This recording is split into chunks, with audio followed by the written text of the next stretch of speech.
غايب. نعم سيدي. ابو غايب تروح للسجل تجيب لي عراق وامريكي وروسي. صار سيدي. وقف عادل لا يتحرك.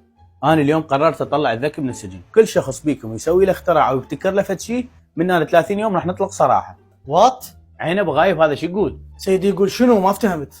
فهمه احكي له بالانجليزي. اسمعوا شافنتني بام تشو. اوكي. ابو غايب شوفهم شنو يحتاجون للاختراع مالتهم حتى نعطيهم اياه. عوين عو اي او. مايونيز بس عوبيطة. ابو غايب هذا شو يقول؟ سيدي يقول اريد حديد ودر نفيس وماكينة الحين. تمام ابو غايب الطيب. اي مياو مياو ما مياو مياو. ابو غايب شنو طبت علينا بزونه؟ لا سيدي هذا الماني ويريد لايلون وصمغ ودرين. انطيه ابو غايب انطيه. شلونك رئيس؟ وانت العراقي شو تريد؟ سيدي اريد كرك. كرك؟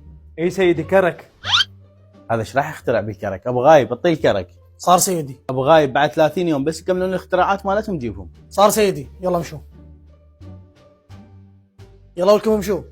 ايه ابو غايب سولف لي شنو اللي اخترعوه؟ سيدي الامريكي صنع غسالة والروسي صنع صوبة. شاو العراق وين مو اخذ كرك؟ سيدي حفر نفق جوا السجن بالكرك والشرد. حفر نفق بالكرك وشرك.